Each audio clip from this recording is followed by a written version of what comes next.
Hallelujah. Naniniwala po ako na excited po tayong lahat dahil Agosto na po. Amen? Amen. Isang buwan lang itong Agosto, burn na. Amen. Mabilis na ng araw. Diba? Ang ating pong topic po sa umaga ito at sa buong buwan ay about obedience. Amen po. Obedience is better than sacrifice. Yan po ang title ng assignment ko sa ating ngayong umaga. Obedience is better than sacrifice. Mas mabuti ang pagsunod kaysa paghahandog. Amen po. Tayo po ay inaanyayahan ulit tumayo para basahin po natin ang banal na salita ng Diyos. Hinango po sa aklat ng 1 Samuel chapter 15 verses 20 to 23 ng New International Version. Samahan niyo po ako magbasa. Sumagot si Saul, pero sinunod ko ang Panginoon, ginawa ko ang inuutos niya sa akin. Binihan ko sa agad ang hari ng mga Amalekita at pinipon ko ng lubusan ang mga tao na nasasakupan niya. Pagkatapos, kinuha ng mga sundalo ko ang pinakamagandang tupa, baka at mga bagay-bagay na sansang sa ligmaan na nakatalagang ko sa akin ng lubos. Dinala nila ang mga ito sa Gilgal para ihandog sa Panginoon ng Diyos. Pero sumagot si Samuel, mas nalulugod ba ang Panginoon sa mga handog ninyo kaysa sa pagsunod sa Kanya? Ang pagsunod sa Panginoon ay mas mabuti kaysa sa mga handog. Ang pakikinig sa Kanya ay mas mabuti kaysa sa paghandog ng mga taba ng tupa. Ang pagsuway sa Panginoon ay kasing sama ng pangkukulang at ang katigasan ng uloy kasing sama ng pagsamba sa mga Diyos-Diyosan.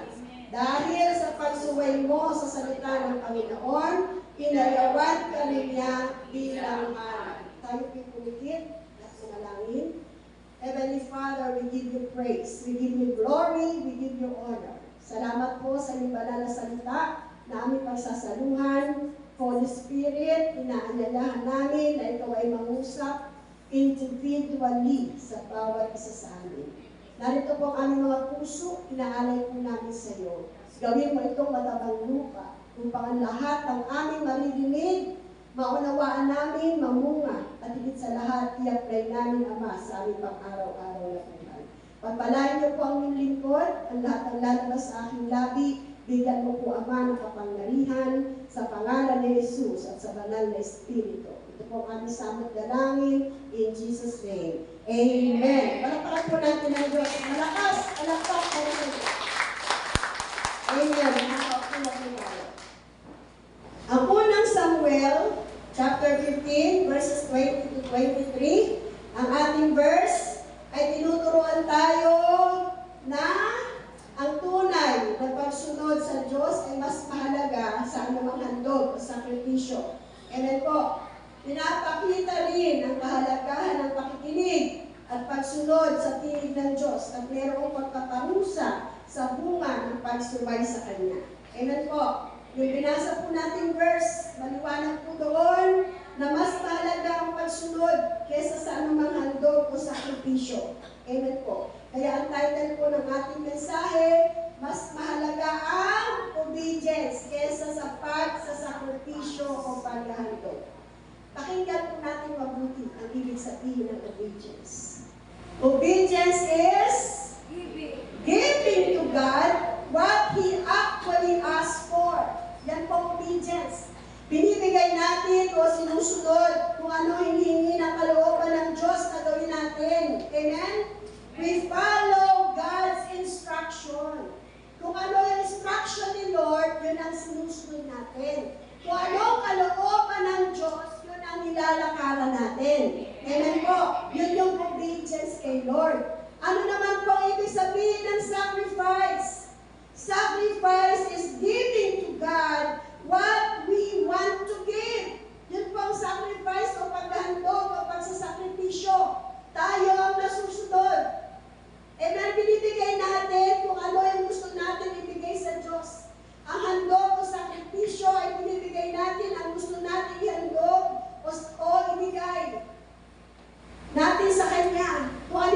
sakripisyo o handog na gusto natin, yun ang lalakaran natin. Amen po? Hindi po yun kalugod-lugod sa Diyos. Bakit? Kasi yun po ay pagkilos ng self-will. Kung ano yung gusto mo. Mas mahalaga kung ano ang gusto ng Diyos. Amen po?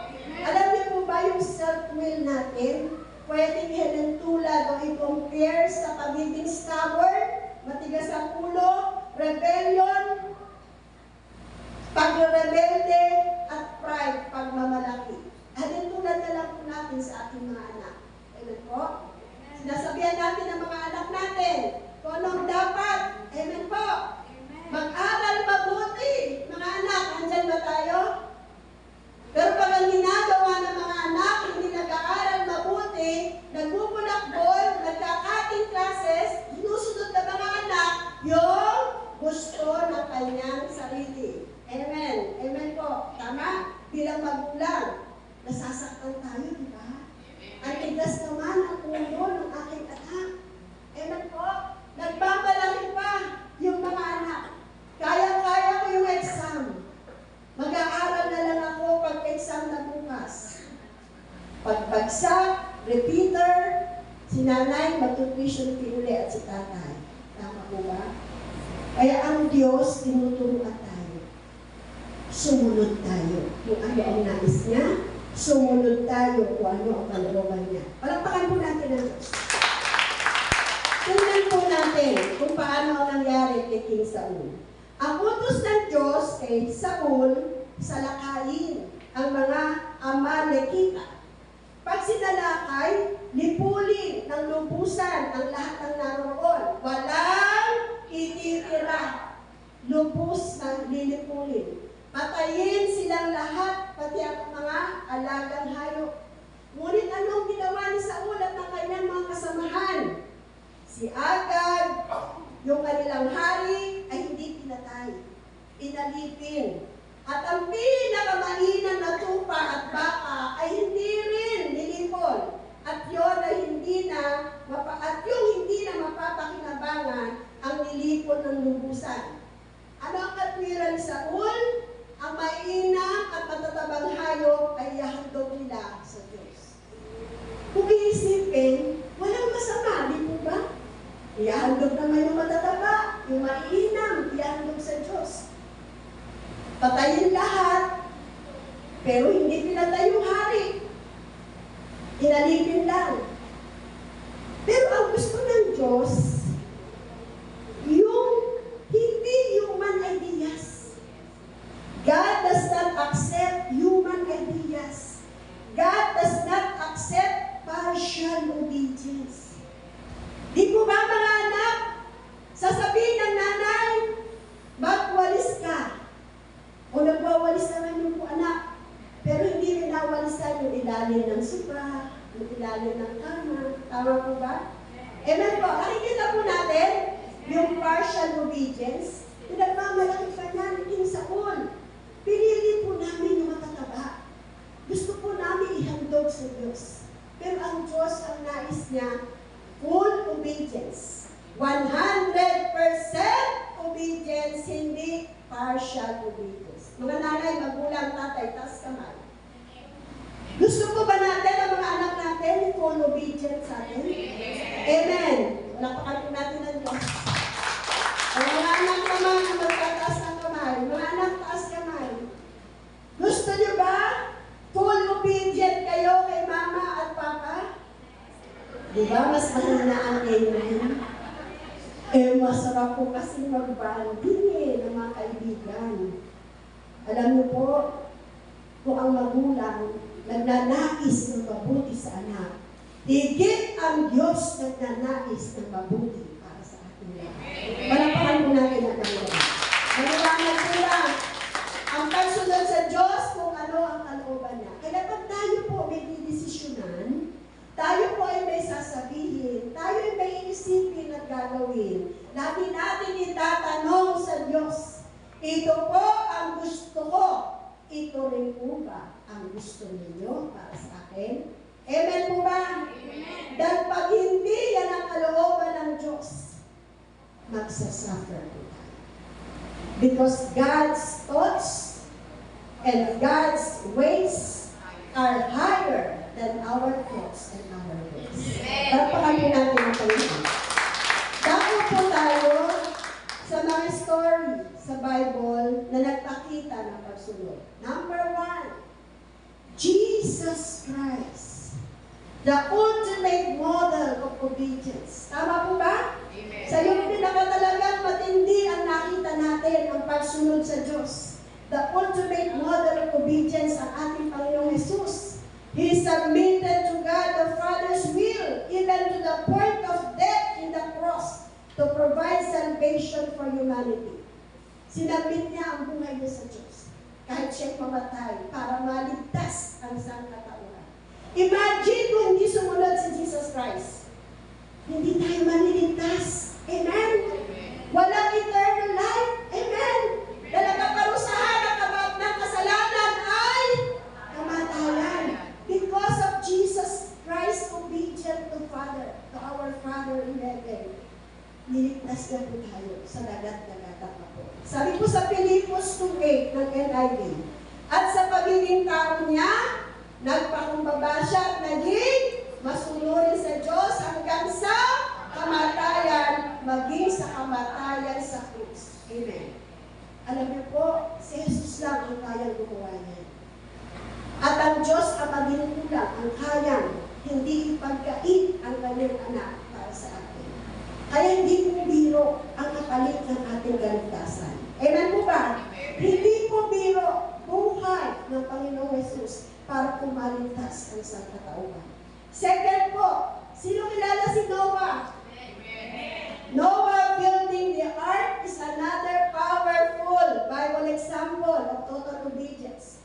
God told Noah to build a huge boat in dry land because a great flood was coming, even though it had never rained and people laughed at him. Noah faithfully followed the specific instruction to save his family. Sino dito na tatay nagagawa ng arko na tuyo ang lupa, na wala pa namang baha, pinagagawa ka na ng barko ng Diyos Ama. Pinagtatawanan ng mga tao si Noah. Pero po lahat ng specific instruction ni Lord sinunod niya para maligtas ang kanyang pamilya. Ano po sabi ng Hebreo 11:7? Dahil sa pananampalataya, pinakinggan ni Noe ang babala ng Diyos tungkol sa mga bagay na mangyayari kahit hindi pa niya nakikita.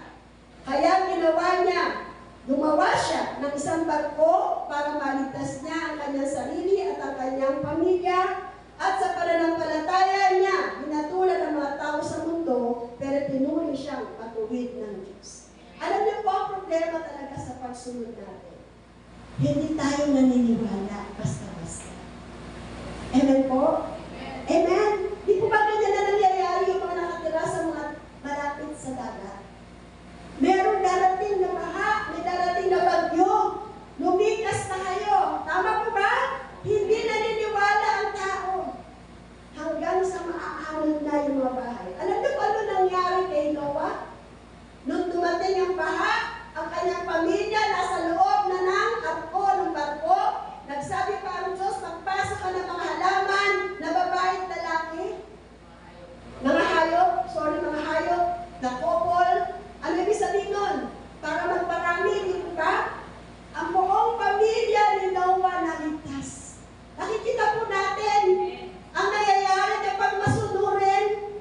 Hello, mga anak, nakikinig ba tayo? Hello, mga magulang, nakikinig ba tayo? Palakpakan natin ng Diyos. Makinig po tayo sa tinig ng Diyos dahil walang napapahama sa nakikinig sa tinig. Makinig tayo sa tinig ng ating magulang dahil walang napapahama sa sumusunod sa pangaral ng magulang. Pangatlo, si Moses. Moses obeyed God's call to leave his life in Midian and return to Egypt to confront Pharaoh and lead the Israelites out of slavery. Si Moses po pinili ng Diyos. para pangunahan ang mga Israelites sa kanilang pagiging alipin sa bansang Ehipto. Ano po ang nangyari sa Exodus chapter 3, 11, 12 ng NIV? Sinabi ni Moses sa Diyos, sino po ba ako para pumunta sa Paraon at ilabas ang Israelita sa Ehipto? Alam niyo kung bakit ganun ang salita ni Moses? Sino po nakakala? Hirap siyang magsalita, di po ba? Hello? Sino po dito yung hirap magsalita? Nabubulol. Bisaya ang accent. Hello po? Walang imposible sa Diyos. Kapag sinabihan ka ng Diyos, pumunta ka. Mag-share ka ng Word of God. Manalangin ka. Magpaawit ka. Huwag mo sabihin sa Diyos na hindi mo kaya.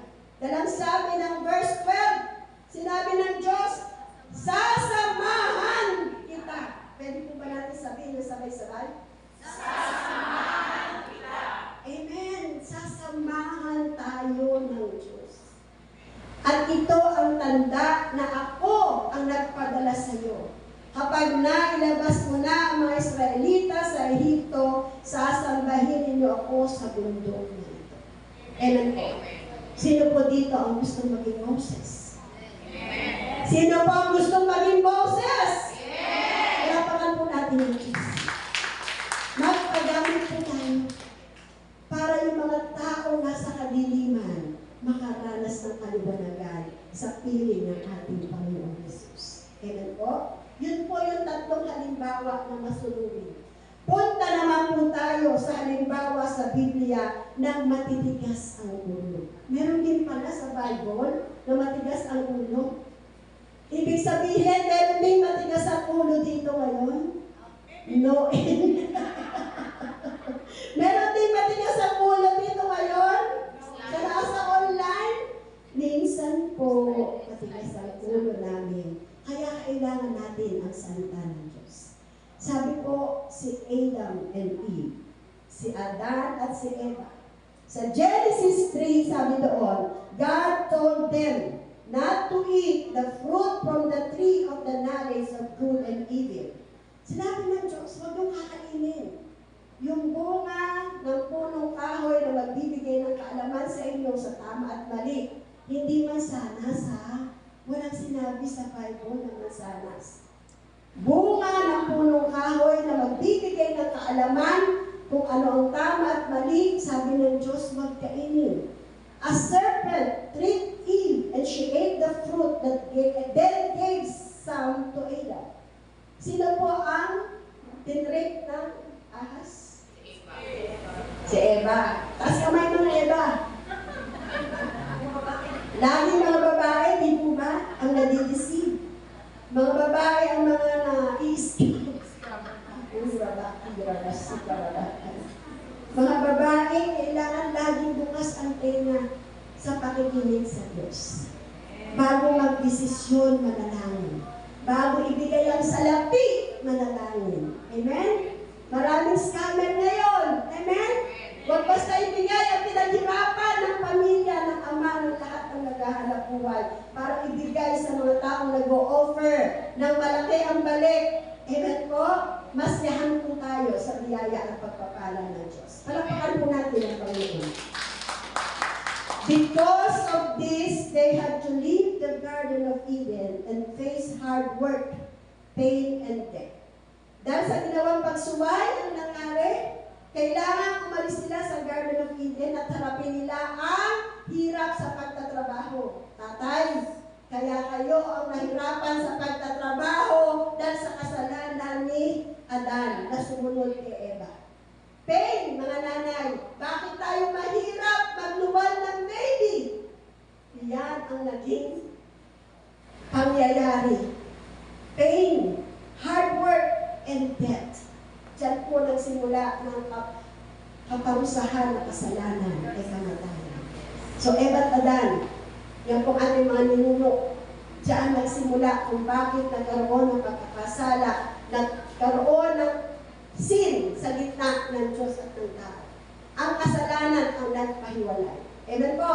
Naunawaan natin ang bunga ng pagsuway, nadamay ang buong sanlibutan. Kaya pinadala si Jesus Christ. Amen po. Palakpakan natin ang Panginoon. Si Jesus Christ ang ginamit para makonect tayo muli, ma-restore muli ang relationship natin sa Diyos. Pangalawa, sikat na sikat, si Jonah. Matatagpuan sa Jonah chapter 1. God told Jonah to go to the bad city of Nineveh and tell the people to stop sinning. Jonah, pumunta ka doon sa lugar ng Nineveh, sabi ng Diyos. Sabihin mo sa mga tao doon, huminto na sa pagkakasala. Jonah did not want to go. Ayaw ni Jonah. So he got on a ship going the opposite way. Sumakay ng barko sa ibang dadaanan, hindi papunta sa Nineveh. Ano ginawa ng Diyos? God sent a big storm, and Jonah was thrown into the water and swallowed by a huge fish before he finally obeyed. Susunod ka ba? O kailangan ka panlulukin ng malaking isda? Mga anak, susunod ba tayo? O hintay pa natin maging katulad ni Jonah? Di po ba, nasa loob siya ng malaking belly ng malaking isda. Ibig sabihin, mga kapatid, mga anak, ang pagsuway talaga sa Diyos. Minsan, mag-uubay na rin lang tayo. Gusto pa natin in a hard way. Amen? Gusto ng Diyos na dahilan pamamaraan. Pero ang dami nating reklamo, ang dami nating katigasan ng ulo. Sa huli, susunod ka rin lang pala in a hard way pa. Hello mga kapatid, kalabitin mo yung katabi mo. Sister, listen. Baka meron kang sinusuway, tayo na sinusuway sa Diyos. Sumunod na tayo agad para hindi tayo kainin ng malaking isda. Lulunukin ka pa. Doon ka pa dasal. Doon si Jonah, Lord, nasa loob ng belly, nagpe-pray, susunod na po ako. Hello mga anak, mga magulang, napakaganda po ng nais ng Diyos sa buhay natin. Just obey God. Next, ang mag-asawa, couple. Mag-asawa, Ananias and Sapphira, nasa Acts 5. A married couple sold a piece of land but agreed to keep part of the money for themselves. Nagbenta sila ng ari-arian, lupain, pero nagkasundo sila, hindi natin ibibigay lahat, itatago natin yung iba. They brought only a portion of the money to the apostles, claiming it was the full amount, so they lied. Kiniklaim nila, ito po yung buo na pinagbilan ng aming lote. So, masamaan, magsinungaling. Peter confronted Ananias, stating he lied to the Holy Spirit, not just to people. Pedro, ikaw nagkasala, nagsinungaling sa Diyos, sa Banal na Espiritu, hindi lamang sa tao. Ano nangyari kay Ananias? Fell down, dead instantly. Tumumba, patay agad. Natakot ka na bang magsinungaling? Hello mga anak, nakikinig po ba tayo? Hello, nakikinig po ba tayo? Hindi po, pastora. White lies lang naman. Binigyan pa ng kulay. Puting kasinungalingan. Kasinungalingan pa din! Amen po! Hours later, binasa ko po yung Acts 5 kanina, 3 oras ang lumipas. Dumating naman ang kanyang asawa, ang pangalan ay Sapphira. Did the same after repeating the lie. Ano po tinuturo dito? Kung sinungaling si tatay, wag nang magsinungaling si nanay. Amen. Kung sinungaling si nanay, wag nang magsinungaling si tatay. Ano nangyari kay nanay? Namatay din.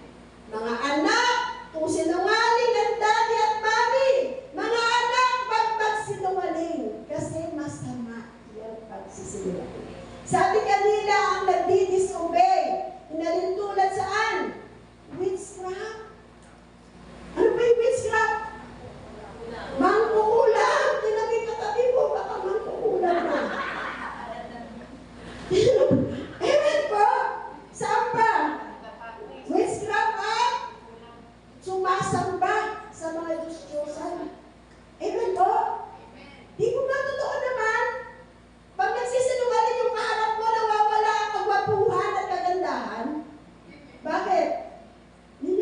Diyos eh.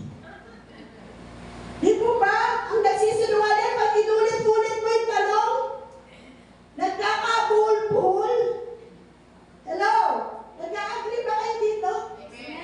Sino dito ang pag nagsisinungaling nangangatog? Ay, mahirap po magsinungaling. Pakinggan niyo mabuti. Disobeying God brings the spiritual separation. Pag nag-disobey tayo kay Lord, wala po ito dyan, kanina madaling araw lang po ginaba.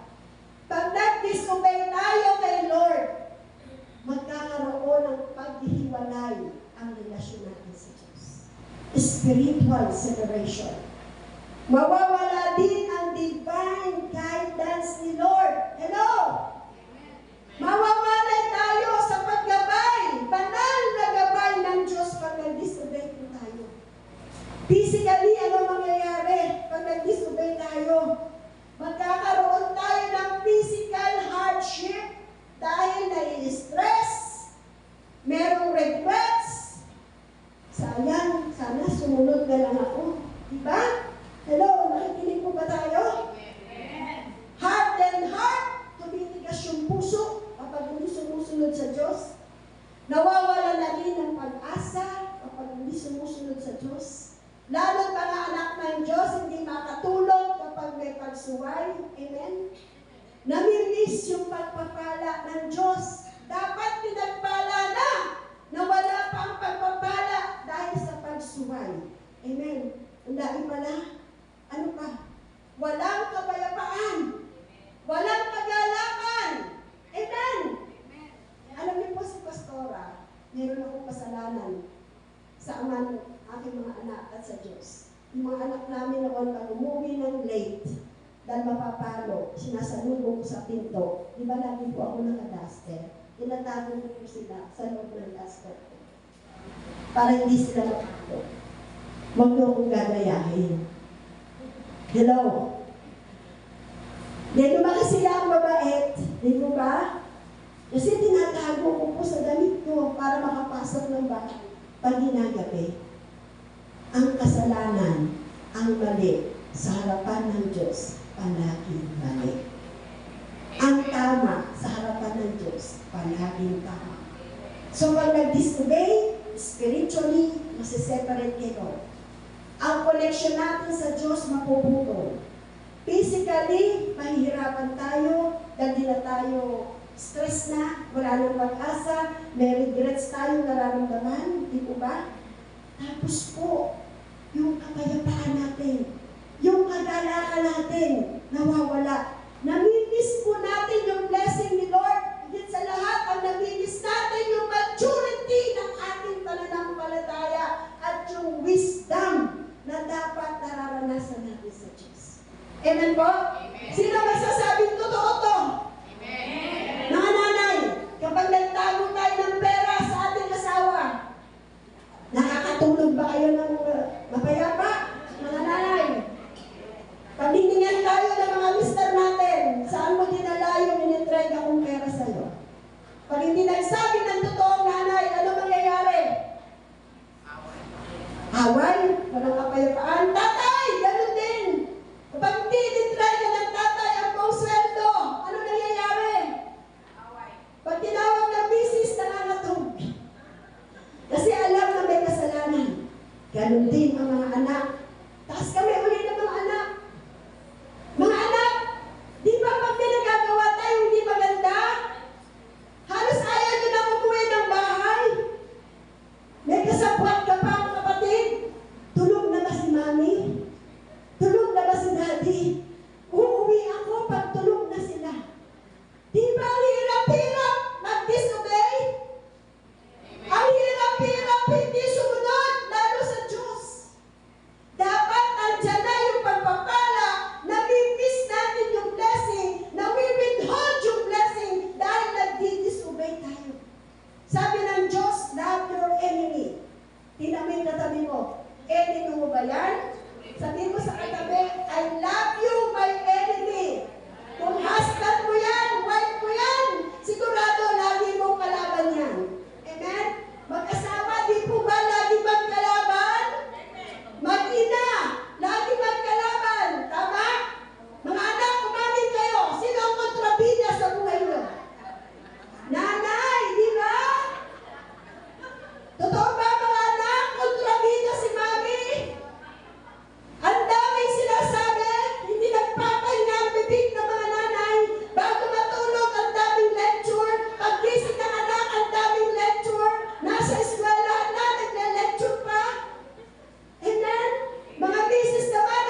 kabit sa husband. Husband, mahalin ang asawa. Katulad ng pag-ibig sa Diyos at sa Iglesia. Pag hindi minahal, pag hindi sumunodin ang mga asawang lalaki sa asawang babae, pati padalawin nyo, hindi susipirin din ng Diyos. Nasa Bible po yan. Amen po? Mga anak, Efeso 6:1-2-3. Mga anak, igalang, mahalin, sundin ang magulang. Yan ang utos na may kalakip na pangako, mga anak. Pagpapalain kayo ng Diyos at bibigyan ng mahabang buhay. Mga anak, nasa kamay. Sundin ninyo, mga anak. Igalang ninyo, mga anak, ang inyong mga magulang. Pagpapalain kayo ng Diyos at bibigyan ng mahabang buhay. Amen.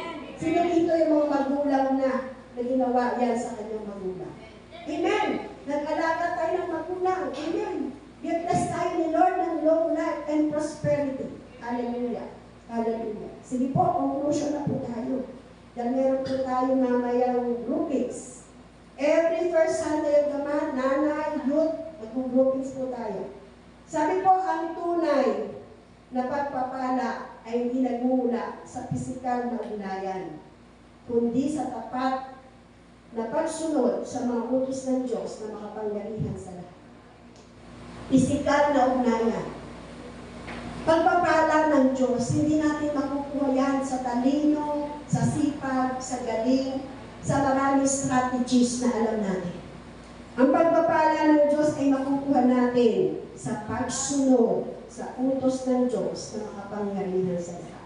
Ano yung verse na dapat natin tandaan? Sabay-sabay po natin basahin ng verse.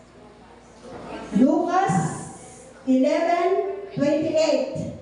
Pero sumagot si Jesus, malakas, sigaw natin, higit na mapalad ang mga nakikinig at sumusunod sa salita ng Diyos. Amen?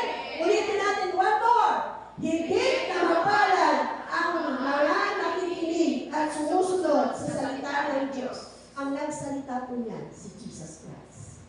And for the last, sigaw natin ng malakas, obedience brings blessing. Diba ang fixing lang yung sa obedience? Obedience brings blessing. Pero pag nag-disobey ka, ang daming mahirap na pagdadaanan. Sa spiritual, may paghihirap ka na nawala ang connection mo sa Diyos. Sa physical, baka magkasakit ka pa dahil sa pagsisinungaling mo, hindi mo makaya-kaya. Sa isip, dahil ka nag-iisip, may trouble yung mind mo, wala kang kapayapaan, wala kang kagalakan sa puso. Amen po? Kung ano pipiliin natin? Sumunod o hindi sumunod? Sumunod! Sumunod! Palapakan natin ng Diyos. Kahit na natin tumala. Let's sing a song to God. Hallelujah. Thank you, Lord. Awitan po natin ang Diyos. Huwag po natin kakalimutan. Paalala natin yan sa mga anak. Pwede ba mga magulang, iksian lang natin ang sermon sa mga anak? Pwede ba? Efeso 6:1-2-3 o yung huli na lang. Pag ang anak mo late na umuwi, sabihin mo na lang sa anak mo, anak, obedience brings blessing. Mga nanay, pwede ba yung dalawa sabihin natin sa mga anak? Amen. Mga anak, obedience brings blessings. Pag nag-disobey tayo, marami po tayo hindi mararanasan na katapatan at kabutihan ng Diyos. Goodness of God. Amin po tayo sa Lord. Let's worship the Lord. Huwag po natin gayahin si Eva at si Adan. Huwag po natin gayahin si Ananias at si Safira at si Jonah. Ang maging modelo po natin, ang pagiging masunurin ng ating Panginoong Jesus. Kahit sa kanyang kamatayan, pinili niya ang kamatayan, masunod lamang ang nais ng Diyos. Ganon din si Moses, ganon din si Noah. Sumunod sila sa Diyos. Kaya tayo po, mga kapatid, mga anak na narito, let's obey God. Hindi pa huli ang lahat. Sundin po natin ang Diyos. Napakahalaga po na alam natin ang banal na kautusan sa banal na kasulatan. Hindi natin alam kung anong ating susundin, kundi tayo nagpapasa ng Biblia. Sundin natin every word na naririnig natin mula sa Diyos. Salamat po, Diyos. Salamat po sa oras na ito. Hallelujah, Jesus. Hallelujah, Lord.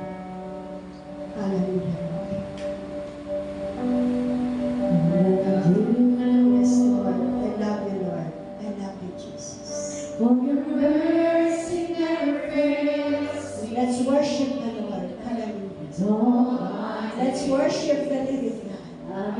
Yes, Father God. Yes, Lord Jesus. Hallelujah. Yes, Father. Mula sa aming pag-isip, Panginoon, hanggang sa aming pagtulog, O God. Hallelujah. Aawitan ka namin, O God, ng iyong kabutihan, O Diyos. Hallelujah, Father. Hallelujah, Jesus. All my life you have been faithful. Yes, Father God. All my life you have been so good. With every breath that I am able, Yes, Lord God. I will sing Lord, salamat po. of the goodness Salamat po, Diyos, sa oras na ito. of Biyayaan mo po ang bawat isa na masunod puso. God, I love your voice. you are there. Makinig kami sa tinig mo, O Diyos, para hindi kami sumuwayo. Tinig mo ang aming sundin, O God. Hindi ang sarili namin ang isip. I know you as a father. I know you as a friend. I will sing of the goodness of God. 'Cause all my life you have been faithful. Yes, Lord. Hallelujah, Jesus. All my life you have been so good. With every breath that I am able, I will sing of the goodness of God. Pwede ko bang hininga ng mga kabataan na lumapit po dito sa harap? We will pray for all the youth. Pag-pray po natin ang mga kabataan natin na makasunod po sila sa magulang, makasunod po sila sa Diyos. Hallelujah, Father. Hallelujah, Jesus. Hallelujah. Yes, Lord. Yes, Lord Jesus. Yes, Lord. Hallelujah. Dapat tayo dito. Yes, God. Yan. Hallelujah, Father. Hallelujah, Jesus. All Hallelujah, Lord. my life you have been faithful. Pwede itaas natin ang kamay natin sa Diyos. All my life you have been so good. With every breath that I am able, I will sing of the goodness of God. 'Cause all my life Yes, Lord. you have been Amen, God. Amen, Lord Jesus. Hallelujah, Lord. It's all my life you have been so good. With every breath that I am able, Yes, Lord. oh, I will Yes, Father God. sing Yes, Lord of the Jesus. goodness of Amen, amen. God. Hallelujah, Lord. Hallelujah, Jesus. Oh, I will Yes, Lord sing God. Yes, of Lord the Jesus. goodness of God. Amen, amen. Pwede po bang itaas ng bawat isa ang ating mga kamay? Dakilang Diyos, aming Ama sa langit na makapangyarihan sa lahat. Dalangin namin, O Diyos, na ang bawat isa ay bigyan mo po ng masunuring isip, masunuring puso, na ang lahat ng aming gagawin, iisipin, sasabihin, at ilalaman sa puso namin. Ito po ay magbibigay ng kaluguran sa iyo at pagsunod sa iyo, O God. Dalangin po namin, Ama, ang mga magulang na naririto, O God. Nawa, makita po sa amin ang pagiging masunurin na anak ng Diyos upang aming mga anak ay sumunod din po, Panginoon, sa lakad namin, Ama. Ang mga kabataan po, Panginoon, pinapanalangin po namin, tinataboy, kinakansela, nire-rebuke po namin ang tawag ng mundo sa mga kabataan namin. Binakansel po namin ang lahat ng plano ng kaaway sa buhay nila, hindi po magaganap. Tutulungan mo po na ang mga kabataan po namin lalaki na may pag-ibig sa Diyos at pag-ibig sa kapwa. I-bless mo kaming lahat, Father God, with an obedient heart, O Lord.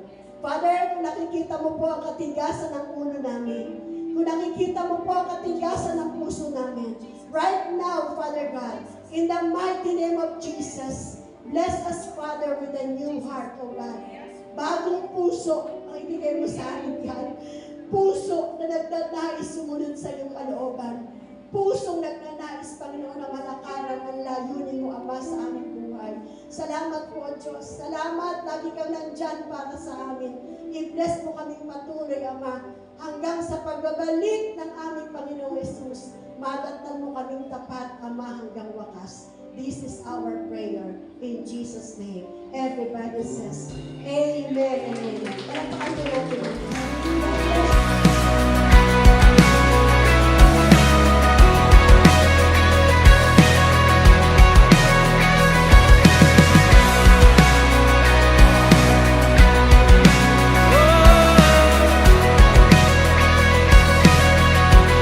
He's coming on the clouds.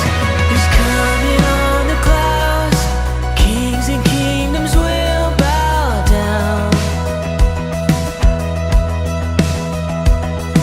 And every chain will break as broken hearts declare His praise. For who